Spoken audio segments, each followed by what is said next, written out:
qui est professeur de droit à l'Université de Montréal. Bonjour, Monsieur Beaulac. Bonjour, madame.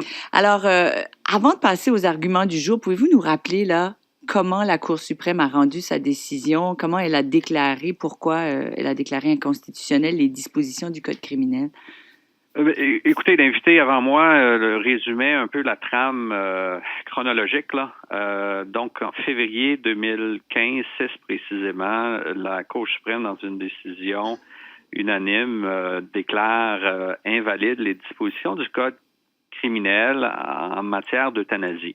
On va appeler un chat, là, c'est exactement ce dont on parle, enlever la vie et la disposition qui rend nul un consentement dans ces circonstances. Alors, la Cour suprême du Canada est arrivée à la conclusion que cette prohibition absolue d'aider à mourir allait à l'encontre de la Charte canadienne des droits et libertés, précisément l'article 7 qui protège le droit à la vie et dit essentiellement qu'on ne peut pas y porter atteinte à moins qu'on respecte les principes de justice fondamentale. Alors, décision qui, par ailleurs, renverse, on doit le rappeler, une décision antérieure dans l'affaire Rodriguez. Ça, c'est le contexte.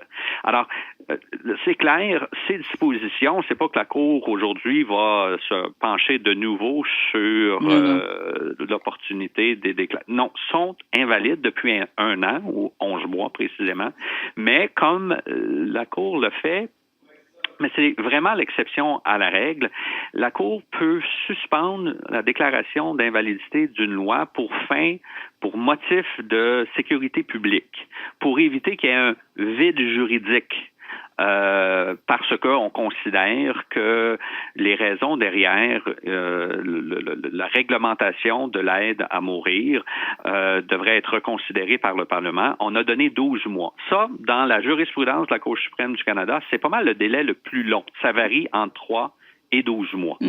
Pour mémoire ou pour avoir une analogie, on a déjà donné 12 mois à la province du Manitoba pour traduire tout son corpus législatif, toutes ses lois, parce qu'elle contrevenait à une obligation constitutionnelle d'avoir les lois dans les 2 langues officielles, en français et en anglais. Ici, on a donné 12 mois au gouvernement fédéral pour modifier sa loi, son code criminel, pour encadrer ces circonstances où il serait plus interdit d'aider quelqu'un à se donner la mort.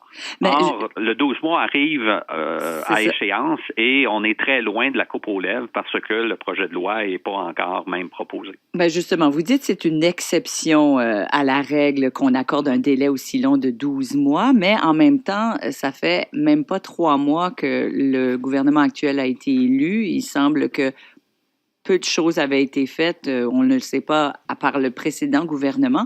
Est-ce que vous pensez que Ottawa obtiendra 6 mois de plus ou pas? Écoutez, moi, si j'avais, je suis pas un parieur, mais non, mais à mettre, là, je penserais que la Cour va vouloir envoyer un message que 6 mois, c'est peut-être long, surtout qu'on a déjà obtenu 12 mois, on s'est traîné les pieds. Évidemment, par rapport à la décision de la Cour suprême qu'il y a eu changement de gouvernement, c'est pas sans pertinence, mais il faut quand même se rappeler que le pouvoir législatif auquel parlait la Cour en février dernier, ben c'est une entité qui, oui, peut changer. Les gouvernements changent, mais l'institution demeure et et soit dit en passant, précision ou correction, un comité d'experts avait déjà été mis sur pied par le gouvernement antérieur, par le gouvernement Harper. Et on plaide que, évidemment, pendant la campagne électorale, on met en veilleuse les activités du gouvernement, mais ça n'a pas empêché les consultations telles que, incidemment, le procureur général du Canada devant la Cour suprême du Canada l'a résumé dans son mémoire qui a été déposé en décembre dernier. Alors, il faut quand même faire attention, c'est pas comme si absolument rien n'avait été fait, ce qui, justement, va être considéré par la Cour parce que, outre les raisons d'être de continuer une suspension d'invalidité, il y aura aussi l'aspect diligence. Est-ce que le gouvernement fédéral a fait diligence parce que, justement, on veut pas créer un précédent où le gouvernement peut revenir devant la Cour et demander des délais supplémentaires ad nauseam. Mais il y a des gens qui ne sont pas d'accord à ce qu'on donne ce délai-là supplémentaire aussi des provinces, l'Association des libertés civiles de la Colombie-Britannique notamment. Oui, bon, parce que justement, il y a des vraies causes, là. Il y a des vrais gens derrière Mhm. qui sont affectés directement par ces dispositions et qui attendent une réponse du gouvernement fédéral pour un peu les mêmes raisons, évidemment. La juridiction de la province de Québec qui souhaitait justement que la loi fédérale, c'était le dossier Sabat qu'on a eu à la Cour supérieure et à la Cour d'appel en décembre dernier, qui voulait pas que la loi fédérale empêche l'entrée en vigueur de la loi québécoise qui encadre justement l'aide médicale à mourir.